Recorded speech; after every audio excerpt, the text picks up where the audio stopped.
Well, thank you for staying with us on Mature Living. I'm Mary Yanez, Director of the Senior Adult Program. And so we want to continue with some of the good work that we're doing here in El Paso for our seniors. And so we've invited Rosalva Hernandez, who is the El Paso County Health Nutrition Program Director. And what can I say about you, Rosalva? I see you volunteering and committing to serve on boards and committees, and we thank you for all the work that you've done over the years. I just want to ask you one question. How long have you been with the nutrition program? I think it's been now quite a few years. It's been a few years, not yet 10, under 10 years, but it's been an amazing experience, yes. So I think for our viewers, question, what is the county nutrition program? What is it that your department does? Yes, our department, the senior meal program, what we do is we serve meals at the different congregate centers throughout the city and the county. We have 17 centers right now where we have reopened. You know, COVID had us locked up in our homes and we couldn't be serving meals at the different centers, but now we've reopened. We're back and we're serving meals in the dining areas where seniors come and congregate and socialize. And, you know, they do all sorts of things. They enjoy themselves. Cherry on top for me is that we serve a nutritionally balanced meal. And this is thanks to the partnership that we have with the city of El Paso.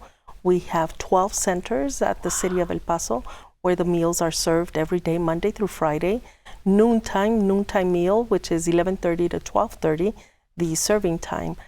We also have 5 or 6 different centers that the county has out there in the outskirts: Fabens, Canutillo, Clint, Socorro, Montana Vista, San Elizario, where our seniors do come in smaller groups, but our seniors come and eat and just have a great time with each other. It's wonderful. You know, it's always amazing to me how you, as a director coordinator, how you coordinate thousands of meals, hundreds of meals a week. You know, tell me how many meals you are providing. On average, Mary, daily we deliver 3,000 meals, and that's 1,300 throughout the different 17 centers, and then the remaining amount is our home delivered meal program. This cannot be accomplished without the partnerships that we have. You know, our different partners in the county also. We have the City of Socorro, Town of Clint, City of San Elizario, Montana Vista, La Fe. They help us out. The city, as I mentioned. And then we have an amazing team at the office, a team of 9. We are a team of 9, and the county, through this program, contracts a meal vendor. So that meal vendor has 42 employees that help us with the preparation. Yes. Oh my gosh. Preparation and delivery of meals every single day of the week. I don't know how you do it. It's magical. And thank all your staff and everybody else that makes it happen for our elders, because sometimes it's their only meal for that day, because maybe they're homebound. And you do have some home delivered meals? We do have home delivered meals. That program continues to grow, Mary. We know that COVID happened. We know that COVID got some of our seniors the after effects, right? And now they may not be able to go to the centers like they used to. But thankfully, we have the home delivered meal program that they may remain at home in their own environment, be safe, and get a meal for every day of the week. Oh, how do you get referrals for home delivered meals? Our primary funder of the home delivered meal program is Health and Human Services and the Area Agency on Aging. They refer new clients to our program. However, we also have a few other grants that do allow us to bring on new clients when there is funding availability. So they call our office and find out if there's availability for a home delivered meal program. Sign up and we'll go ahead and help them there. You're amazing. And your staff is amazing, and this it's just too big for my head to figure out. But there's also I think there's also other programs you provide for rental assistance or something like that, or utilities. Yes, there is, Mary. Thank you for bringing that up. The County of El Paso is recipient of emergency rental assistance funds. These are federal funds from the U.S. Treasury that we've received to continue helping numerous families that were affected with COVID, that continue to be affected, getting rehired, getting full-time versus part-time. Families are still encountering a difficult time financially in getting their bills paid on time and their rent assistance. So this is just for rent and utilities, but we have that for all ages, just seniors. Not just our seniors. Okay. We highly encourage our seniors, if they are seeing some hard times, please call us. Don't be embarrassed to call. We will help you with that. The same goes with our families. Families in need, call us. We'll help you find the assistance you need. And if it's not through the county programs, maybe there's other referrals. Because I think that's what we need to be, is resources. We're a resource for our community. Absolutely. And you know what, Mary? Thanks to the partnerships, I go back to those collaborations that we build from your show, that we build from sitting on boards and knowing all the resources that exist in our community. That's how we refer clients to numerous resources that are available. That's wonderful. And I think that's what we're all about, is connecting people to services. Yes. And being a resource. It's really, really important. I know that March, and I just heard recently, by the way, I didn't know, that is National Nutrition Month. Wow, what can we do for National Nutrition Month, or what is it about?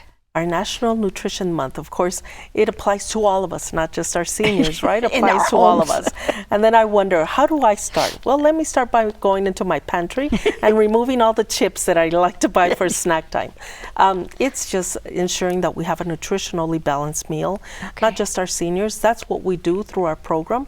We ensure that we deliver a nutritionally balanced meal, because that is an expectation of the numerous grants that we receive. That is an expectation of the Older Americans Act, right? That we deliver the meal that meets the nutrition needs of those that are 60 and older. And I want to ask you about what's a nutritional meal, but then I go back to thinking about tacos and enchiladas.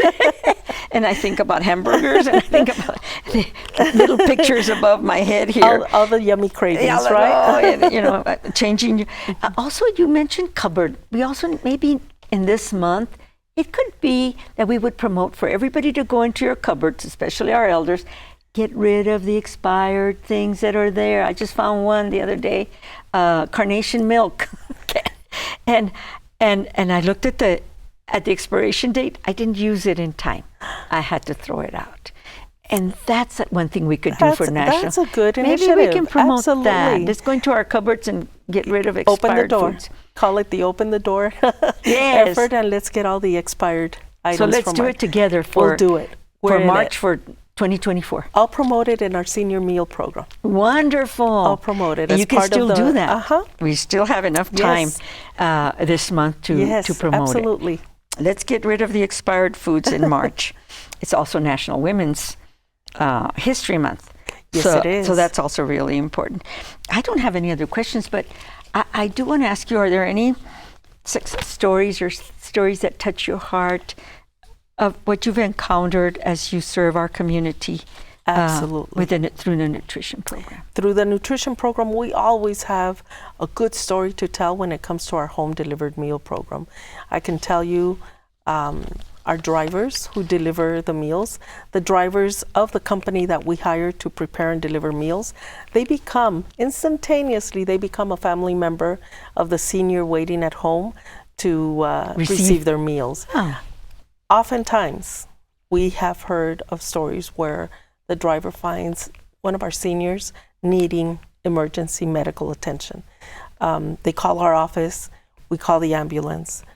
The driver stays there, and the driver even visits them at the hospital. The driver becomes an immediate family member because they may be that only one person that they see throughout the day, throughout the week. Wow. And they know them on first name basis, and they'll call our office. Our seniors will call the office. It's 11:15.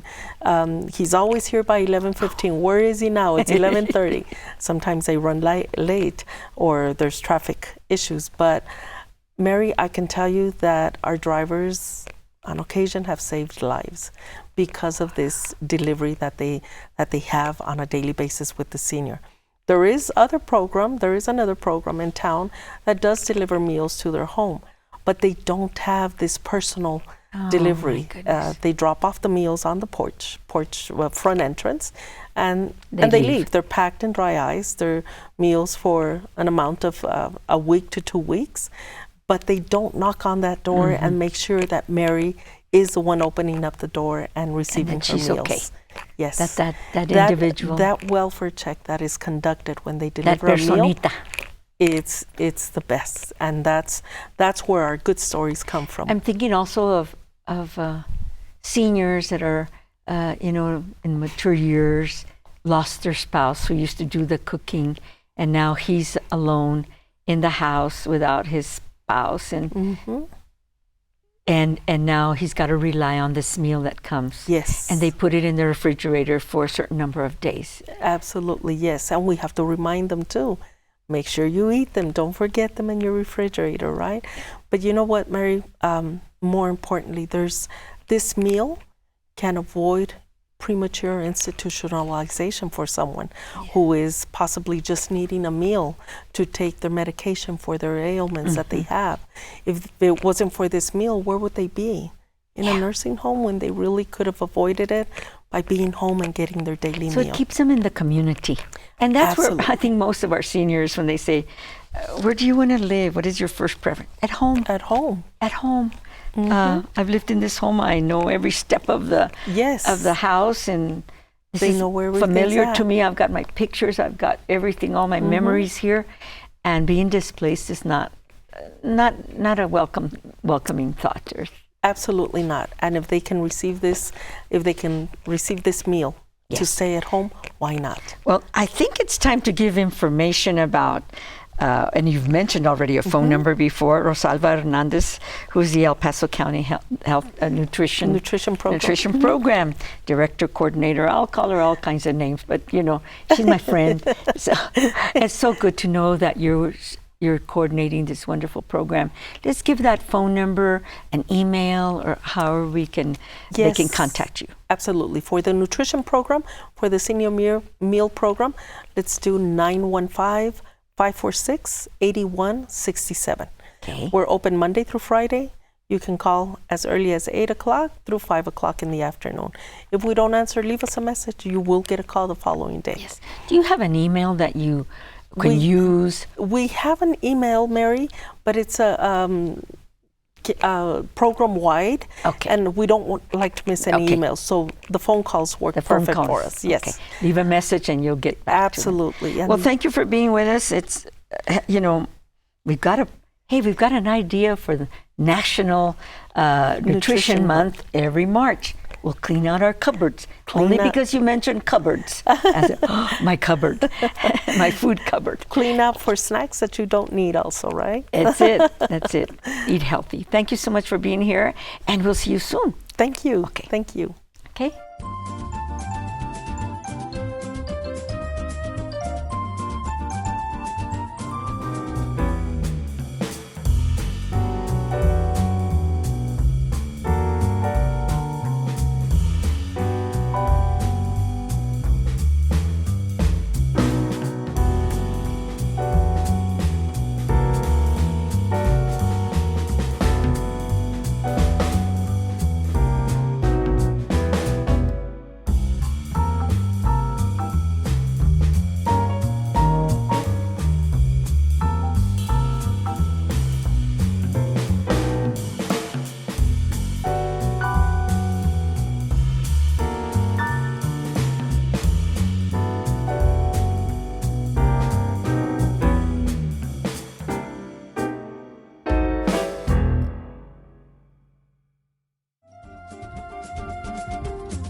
Well, thank you for staying with us. Of course, this is our second interview for this show. And we welcome you all to the community college and to learn about all of our programs through our continuing education division. So I want to introduce a young lady. Thanks, and Mary. Cheryl Stiles. Cheryl Stiles, who's here with us. She's a director of CE Health and Fitness program. You'll see her courses in our continuing education schedule that is put out every semester, okay? So you'll be on the lookout for all these wonderful programs we're going be talking about. And so let's just get onto it. Cheryl, you've been on board with the community college continuing. How long? Just about 3.5 years, almost. I'm sure you've got the hang of it now by now. Well, no, COVID shut us down, so I feel like I'm brand new in some things, yes. But that's good. But we're plugging along. You run, and I see the whole array of classes in your area as I promote mine for the senior adult program for our seniors. Tell me a little bit about the courses and some of the programs that you offer. I know there's so many.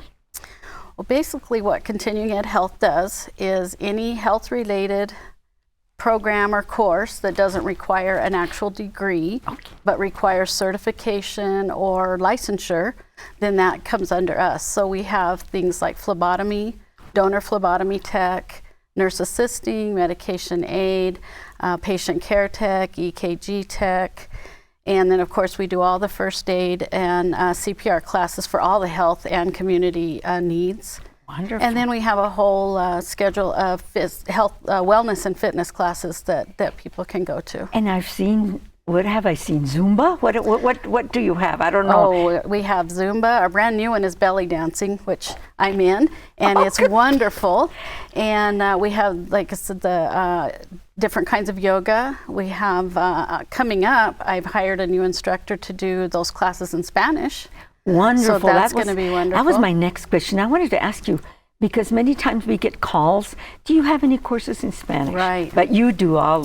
Well, we have nail tech already in Spanish and massage therapy. We have a Spanish offering. Wonderful. And I am doing my best to hire an instructor to do Spanish-speaking nurse assisting. So I've been working on that for about a year now. Well, good. So if there's anybody out there in the audience that teaches and is bilingual, and is qualified, because there's certain things that the Health and Human Services Department requires, but I'm happy to talk to them. We do credentialing, yes. as part of our hiring process. Right. So absolutely, this is a great way to advertise that you're looking for faculty and instructors, qualified, of course.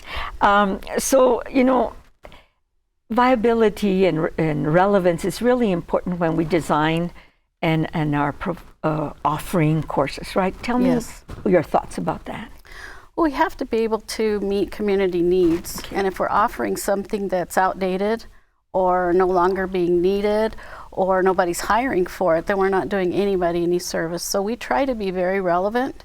What's going on today? I have meetings all the time with school systems, with healthcare professionals, so that we can add or revise things that we are offering to make sure we are meeting those needs of the community according to what's needed and not what's outdated or no longer being done, that type of thing. So. And because we're part of the workforce and continuing education division, we need to make them relevant to, if people are looking for jobs. Right. They want to find part-time, full-time, and we're helping families and individuals to go into certain careers. So do they find jobs?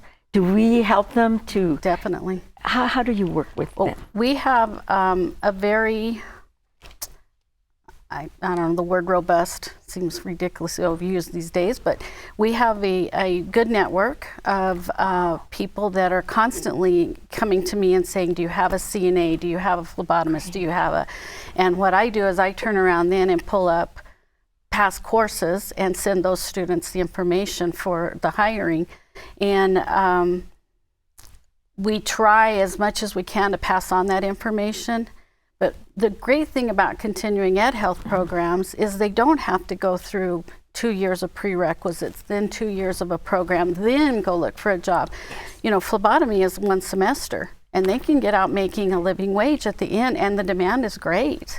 Sometimes when I go to get my blood work done, I say, where did you get your training? I do the same thing. And I love asking, because if they say EPCC, I said, yes. Yes, I do the same thing. Of course, they come from all different. Right, and nurse assisting is another one. As soon as we can get them out and get them taking their certification exam, they're hired. It's just crazy. So what's our success rate, when they need to be certified? Is it pretty high? Very high. I have nearly 100% pass rate on phlebotomy and the nurse assisting exam. We have, for those who do go test for for massage and nail tech, because Yes. it's their choice whether they finish it or not. It's near 100% of the people that actually go test that finish and get licensed. That's a good record. It and is. we're about excellence, aren't we? We're Yes. all about educational excellence. And We then, have and a very good reputation, and we want to do everything we can to uphold that and keep it Yeah, it in those that for high esteem. starting and finishing. Yes, there you go. Absolutely. We encourage our students to finish. And sometimes they come into some financial difficulty, and we don't want them to drop out. Right. You know, and so it's really, really important. One of the things, there was another question I wanted to ask that kind of flowed with this, but I think I'm having a little hiccup here. Okay. But tell me about the relevance of CE programs for seniors. Well, I don't think you should ever slow down. So if seniors are wanting to do more, we should be able to help them. And there's any one of my programs is not an age restriction other than on the low end. They have to be a certain age to start. But if I have somebody who's 70 that wants to come and learn how to be a nail tech, hey, go for it. Or an reinvent EKG yourself. tech. That's right. And I think being relevant allows us to do that, because there is no age range in terms of you can't come if you're over this age, because we should be able to do whatever, and as long as we're physically able and wanting to do it, we should be able to do that. Absolutely. And in our goal and our vision is to help seniors to live a vibrant and active lifestyle. Right, yes. And to change that mindset that, oh, I'm too old. Well, since I am one of those, I have to agree with you. Yeah, me too. Yeah. We're still working, aren't That's we? right. So it's wonderful. So yes, seniors can take your courses. And Yes. are the prices pretty reasonable as far as your tuition? We're very reasonable in terms of what goes on in the community. I'll give you an example. Our phlebotomy course is less than $700, and that's for the whole course. And I took an ad just recently to my staff that I had seen on Facebook for $4,000 Oh for my the same gosh. course, only this person was running it out of their garage. Oh my goodness. So yes, I think we have a very cost-effective and affordable, no matter what it is that we're doing. Absolutely. And I want you to explain the difference between the continuing education courses for certifications or for careers and the academic. Just the difference, because sometimes people get confused. If I go to the community college, it's going to take me 2-3 years Right. to graduate. No, if they go through and they're simultaneous, or what do they call them, where they're concurrent. Tell me about that. Well, I'm going to use my example. I'm a graduate of EPCC. I graduated from the dental hygiene program a few years ago. And You're not going to say how many. And I'm a graduate of the college years ago. so I started at Mexico State taking my prereqs, because you have to have all the academic core classes. Once I made ranking here, then I started coming to EPCC, and it took me 2 full calendar years to finish dental hygiene. So basically that's 4 years of putting into the degree. So if you're a credit or an academic student, they all have that core class schedule they have to meet, and then certain other classes they have to add on to it, and then they get into the program and they take their actual program, sit for their licensure, and get their degree at the end, that type of thing. They call them core courses, or Yeah, core something like courses. So there's basically 3.5 to 4 years that it's involved in getting that associate's degree in whatever department. If you come to continuing ed, we don't have those. We do have a few that have prerequisites. Yes. Most of the prerequisites are things like you have to be BLS certified, or you have to have your first aid completed, that type of thing.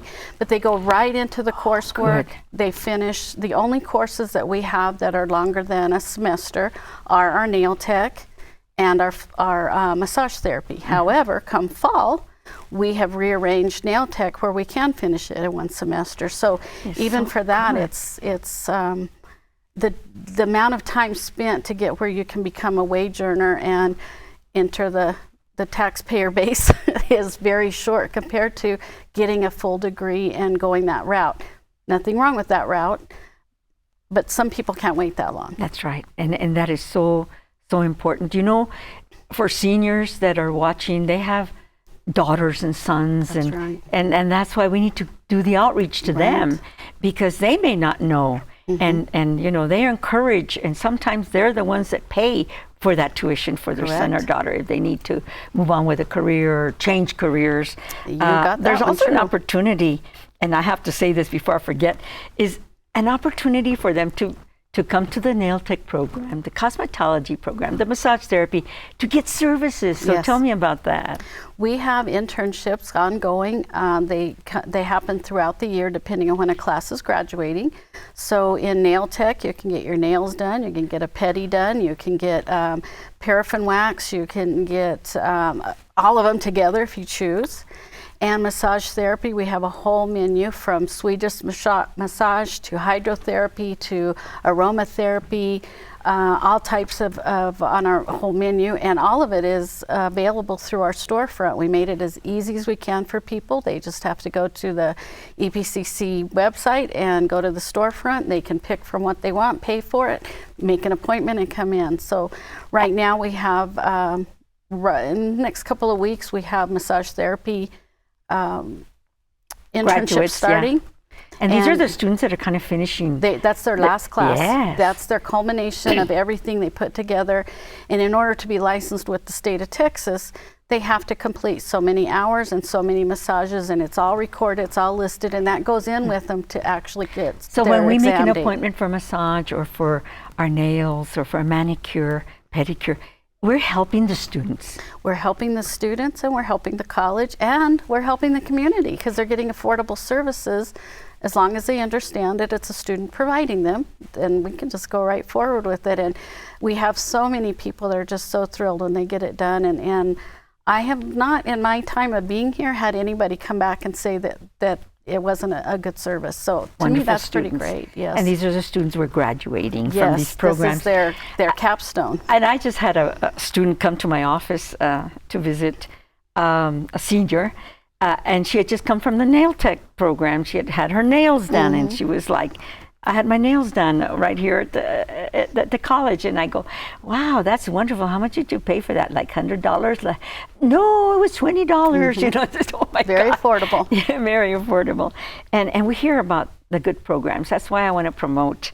Well, thank you. And we're at the ASCB building. So maybe we can mention where we're located and a phone number where they can call and get more information. Yes, for sure.